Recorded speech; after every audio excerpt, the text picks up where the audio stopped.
Bahagian 2. Bagaimana hendak menjawab hipotesis, kesimpulan, hubungan bersama Cikgu Arini, guru saiz anda. Hai. Assalamualaikum semua. Seperti mana yang telah Cikgu terangkan dalam bahagian 1, ada 5 cara untuk menjawab hubungan, hipotesis dan kesimpulan. Itu cara 1, fakta sains. Cara 2 adalah 2S semakin, JM jika maka, dan cara 3 ialah JM 2 kali, iaitu jika maka 2 kali. Cara 4 ialah 2S sama dengan cara 2 tapi ada lain sikit, semakin, JM jika maka tapi ditambah selepas. Okey, dan cara kelima adalah cerita semua, di mana cara 1 telah Cikgu terangkan dalam bahagian 1, begitu juga dengan cara 2 telah Cikgu terangkan dalam bahagian 1, dan hari ini Cikgu akan terangkan cara 3 dalam bahagian 2. Seperti yang telah Cikgu terangkan dalam bahagian 2, sebelum memilih cara untuk menulis hipotesis, kesimpulan dan juga hubungan, mestilah cari PM dan PB. Selepas itu, lihat coraknya. Okey, dan ketiga, lihat parameter PM-nya. Dan barulah kita pilih cara yang sesuai untuk menjawab hipotesis, kesimpulan dan hubungan. Okey? Jom kita lihat cara 3, iaitu JM 2 kali. J jika, M adalah maka. Jika, maka 2 kali. Masih lagi menghubungkan dua pemboleh ubah sama seperti cara 2. Masih ingat lagi tak cara 2? Okey. Seterusnya kita lihat. Bila kita nak guna cara 3? Kita akan guna dia bila tiada corak. Ingat? Kalau cara 2, kita guna dia bila ada satu corak. Sama ada corak itu bertambah atau berkurang. Tapi untuk cara 3, kita gunakan ia bila tiada corak. Sama ada pada PM atau PB. Okey. Dan kita guna dia bila parameternya jenis, kedudukan, bentuk, kehadiran, kaedah, cara, keadaan dan nyalaan. Okey. Jadi, bila parameter yang Cikgu sebut tadi, maka kita kena guna cara 3. Tak kiralah parameter untuk PM atau PB. Salah satu je ada parameter yang Cikgu sebut ini, maka kita kena guna cara 3 iaitu JM 2 kali. Jika, maka 2 kali. Tetapi tak boleh guna 2S. Semakin. Okey. Caranya, jom kita lihat. Dia masih lagi sama. Untuk peringkat awal ni masih sama lagi dengan cara 2. Jika garis panjang, garis pendek, maka garis panjang, garis pendek. Okey. Masih ingat lagi tak cara 2? JM? Okey. Kita isi dulu tempat garis panjang yang sebelah atas, cikgu kata mesti dengan PM. Garis panjang sebelah bawah adalah PB. Dan garis pendek sebelah atas adalah corak untuk PM kalau cara 2. Tetapi cara 3, disebabkan dia tiada corak, kita tak boleh tulis corak. Di sini kita hanya tulis sifat atau cerita. Cikgu tulis corak sebab cikgu andai kata soalan tu PB sahaja yang tak ada corak. PM ada corak. Kalau ada corak, kita boleh guna. Tapi ingat, untuk guna cara 3, salah satu tiada corak, kita tak boleh guna cara 2. Mesti guna cara 3. Okey? Jadi, nampak tak? Tempat garis pendek, kita tak bubuh corak, kita bubuh sifat dan cerita. Okey? Baru satu. Dia kata cara 3 JM 2 kali. Jika maka 2 kali. Ni baru jika maka 1 kali.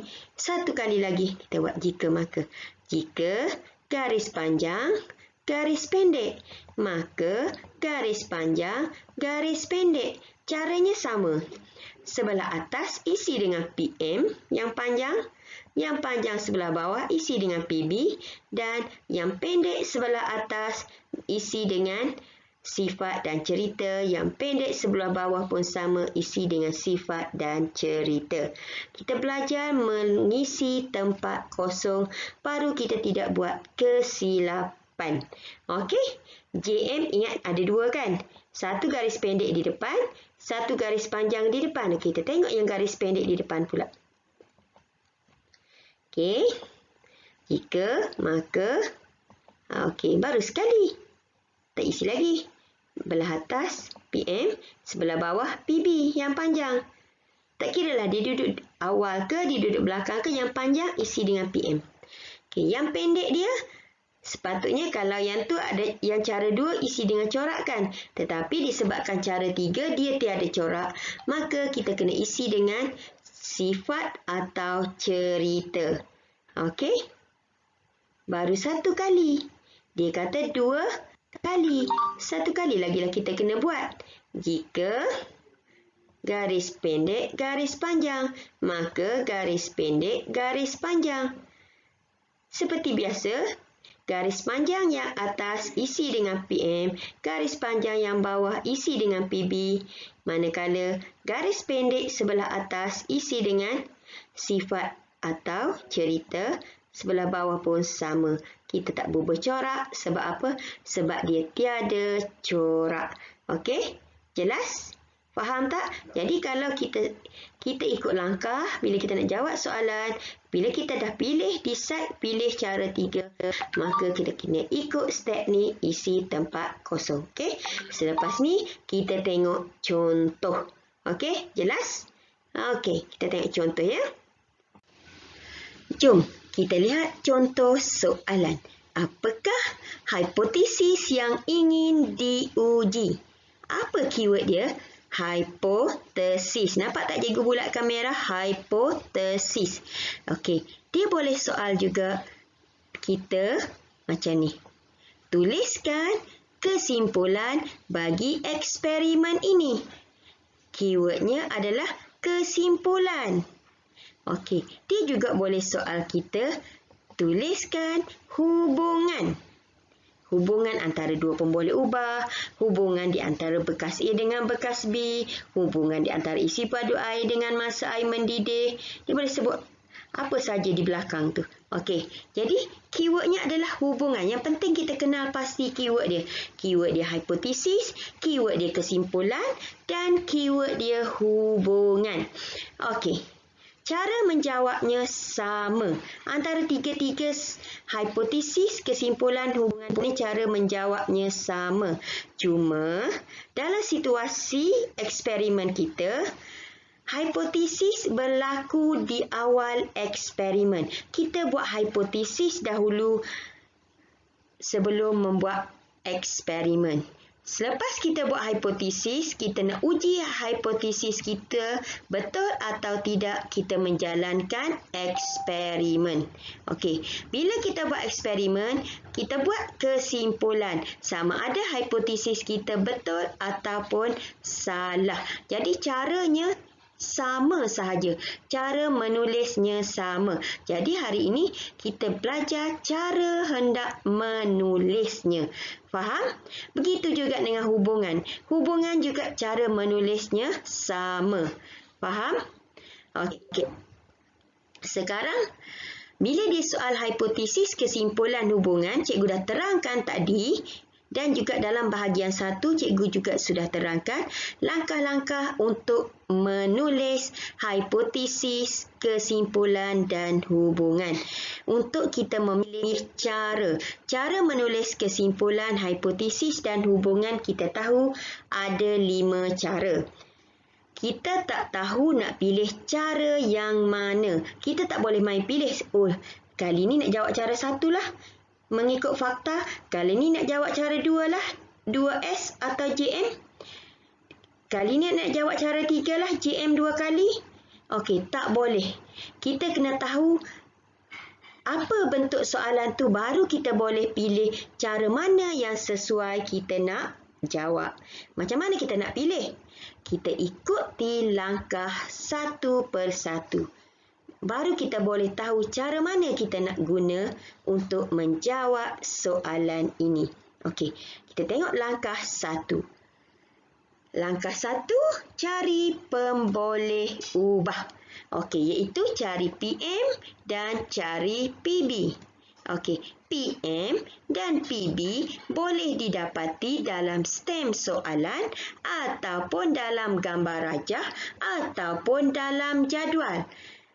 Kalau tak ada stem soalan, kita tengok dalam gambar rajah. Kalau tak ada dalam gambar rajah, kita tengok dalam jadual.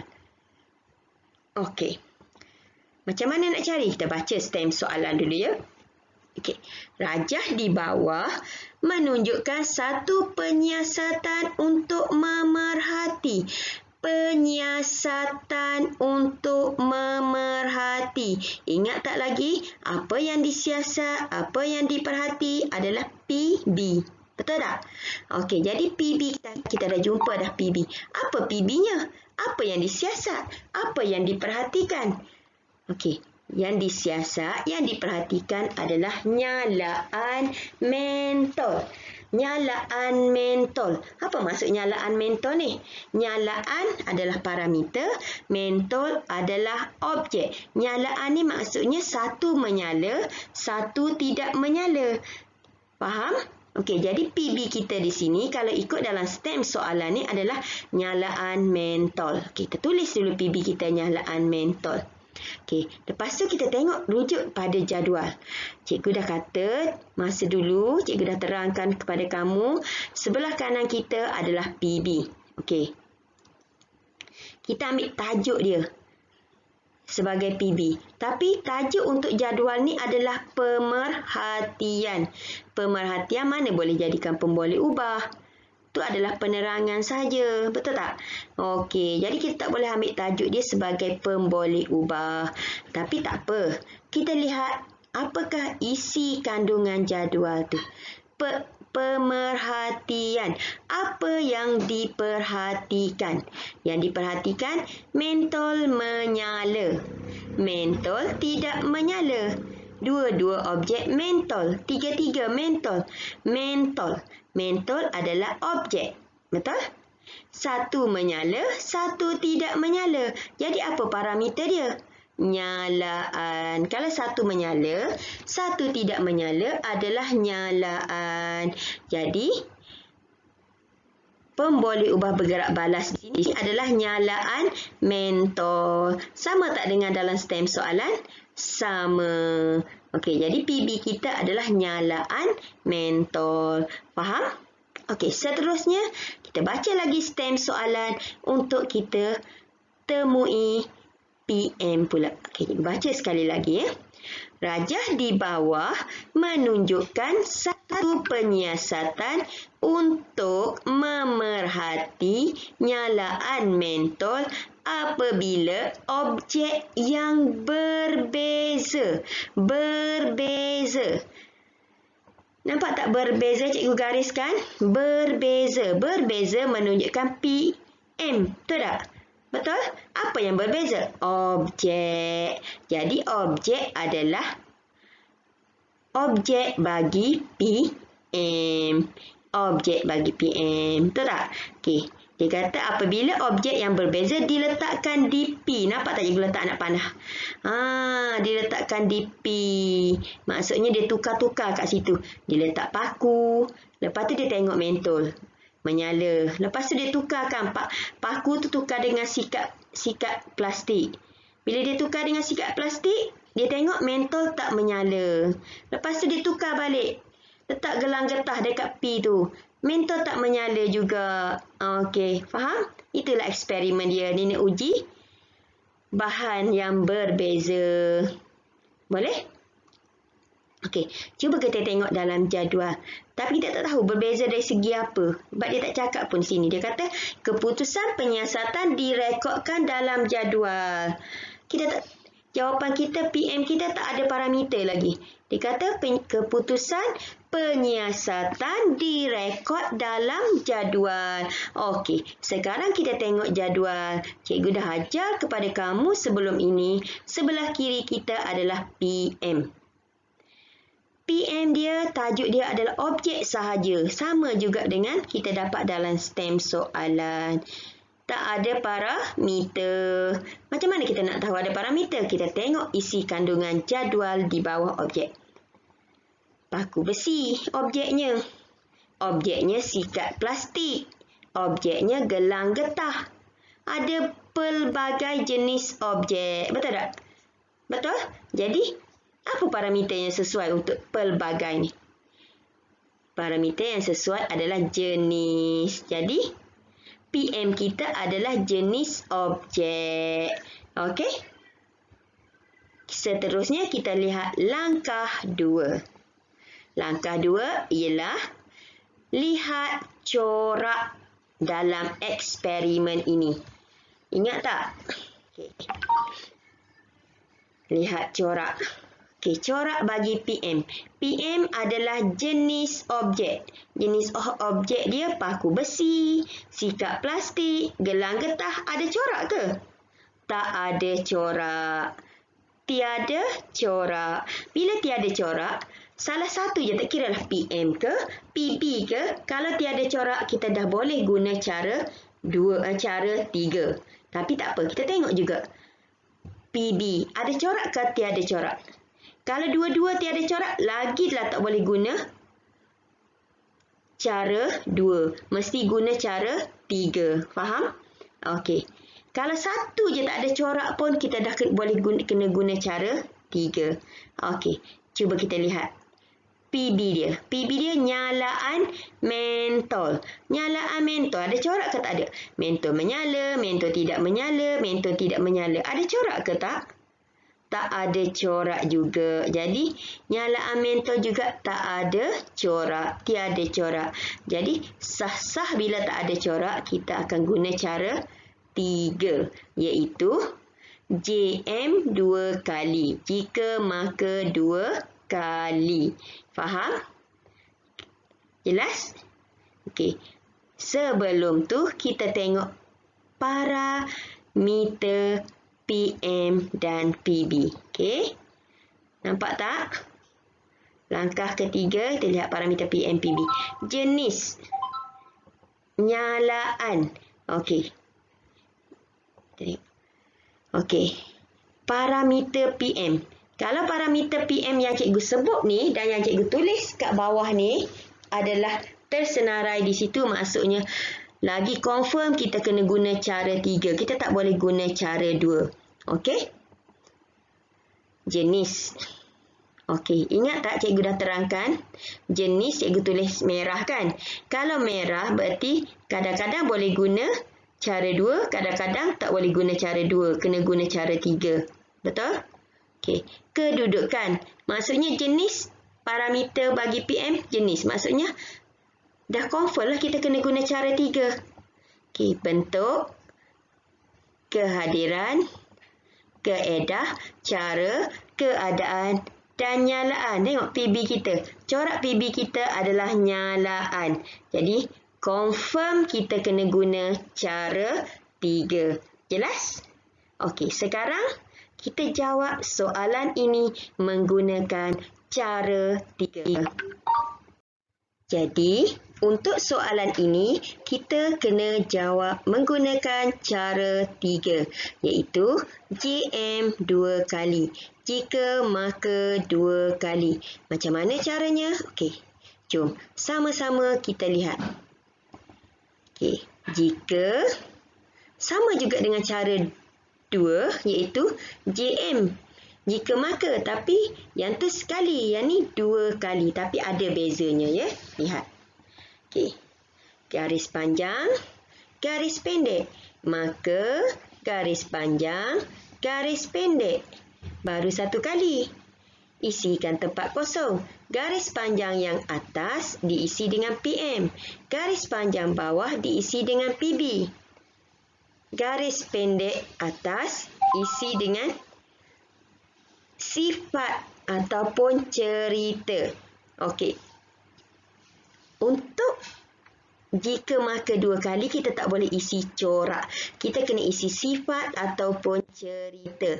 Tapi kenapa cikgu letak juga corak? Sebab takut soalan tu hanya ada satu je yang tiada corak, yang satu lagi ada corak. Jadi cikgu letak juga corak. Bila ada corak, boleh guna corak. Tapi untuk soalan kita ni, tadi kita dah tengok, dua-dua tiada corak. Berarti kita tak boleh guna corak. Kita kena guna cerita ataupun sifat. Okey? Okey, PB dia pun sama. Garis pendeknya adalah cerita ataupun sifat bagi PB. Okey, siap untuk 1 kali. Tapi cara 3 kita buat berapa kali? 2 kali. Sekali lagi kita letak. Jika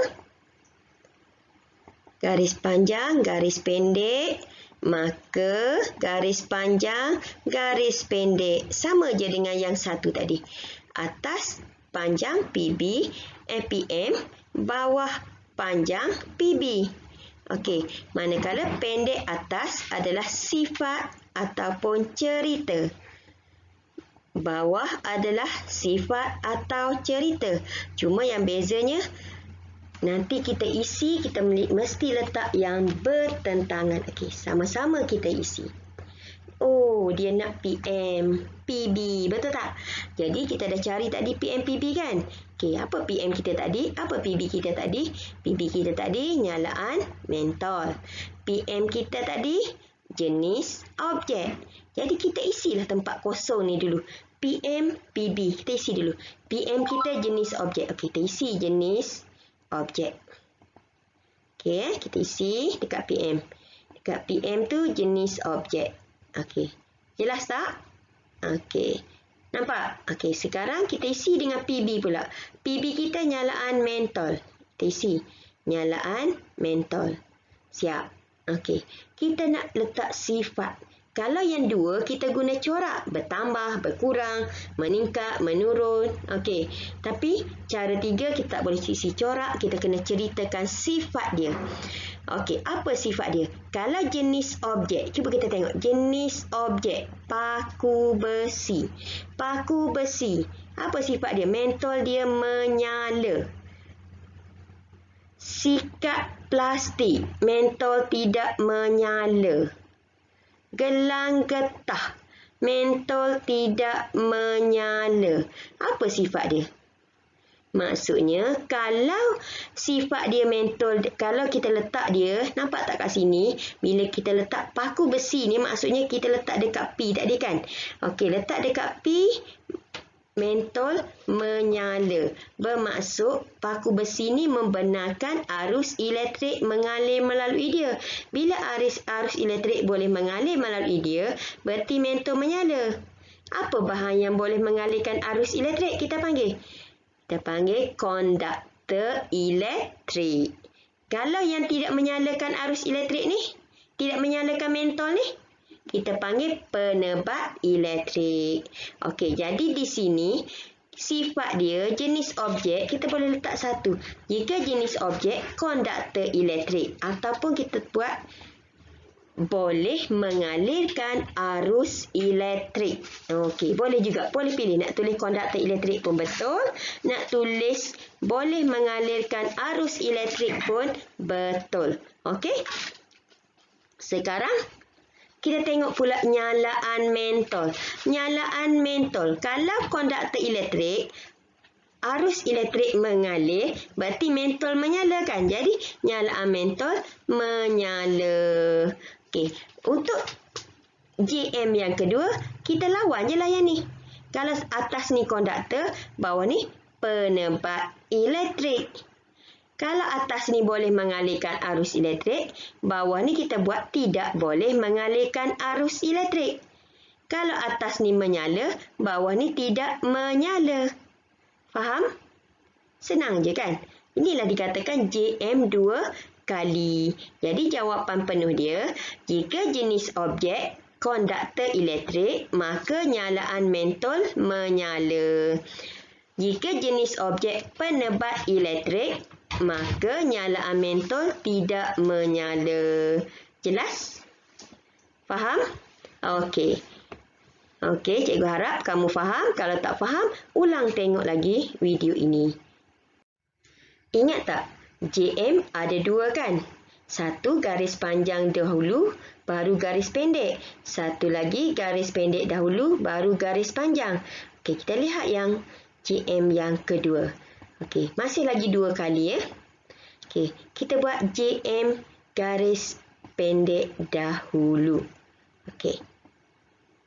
Tadi kita guna JM garis panjang dahulu kan? Okey, garis pendek dahulu. Sama je. Yang panjang atas isi dengan PM, yang bawah isi dengan PB. Dan yang pendek atas isi dengan corak ataupun sifat ataupun cerita, yang bawah sifat ataupun cerita. Okey. Yang kedua sama juga. Dia dua kali kan? Kali yang kedua pendek, panjang. Garis pendek, maka garis pendek, garis panjang. Atas PM, bawah PB. Pendek atas cerita ataupun sifat, bawah sifat ataupun cerita. Okey. PM, kita isi mana-mana pun kita isi PM dulu. Okey, PM, PB. PM, PB. Kita dah cari tadi kan? Okey. PM, PB. Okey, PM kita apa? PB kita nyalaan mentol. PB kita jenis objek. Okey, kita isi dia dah tempat kosong. Jenis objek. Okey, kita tengok corak dia. Konduktor elektrik. Kita letak kat situ corak dia konduktor elektrik tadi kan. Dekat sifat tadi konduktor elektrik kan. Kita letak je kat sini konduktor elektrik. Sesuai ke tidak? Jika konduktor elektrik jenis bahan. Pelik ayat sikit kan. Jadi, bila pelik sikit ayat, yang ni tak sesuai. Sebab tu cikgu kata, cikgu letak yang jika maka ni ada dua. Satu garis pendek kat depan, satu lagi garis pendek di belakang. Jadi, kita tengok pada kesesuaian ayat yang kita guna. Jadi, untuk yang ni, tak sesuai digunakan untuk menjawab soalan. Tapi, mungkin untuk soalan lain, dia sesuai. Okey, untuk kali, ataupun kita letak macam ni. Jika boleh mengalir arus elektrik. Jenis objek. Jika boleh mengalir arus elektrik jenis objek. Sesuai tak? Macam pelik kan? Jadi cara ni adalah tidak sesuai. Jadi tak sesuai untuk soalan ni. Jadi kita tengok pada kesesuaian. Sama ada kita nak guna yang panjang di depan ataupun pendek di depan. Okey. Faham? Yang panjang mesti PM dengan PB. Atas PM, bawah PB. Jelas? Okey. Boleh faham dah? Okey. Ini adalah ciri-ciri kita untuk memilih cara untuk menjawab. Okey? Okey. Kalau cikgu pilih cara ini untuk menjawab, boleh tak? Masih lagi cara apa? Panjang di belakang. Okey, panjang di depan. Tadi panjang di belakang yang tak sesuai. Tapi panjang masih di depan. Tapi cikgu isi dengan sifat yang lain. Cuba lihat. Okey. PM atas. PB bawah. Sifat atau corak. Okey. Atau cerita. Yang kedua PM. Okey. PM atas. PB bawah. Okey. Cikgu isi ya. Cikgu isi PM. Okey. PM PB. PM nyalaan mentol, PB adalah jenis objek. Okey, cikgu isi PM. Objek, jenis objek. Okey, cuba lihat. Cikgu isi lagi PM. Cikgu isi nyalaan mentol. Okey, cuba cikgu buat macam ni. Jika jenis objek paku besi. Cikgu tak cerita sifat, cikgu cerita objek dia. Agak-agak betul tak?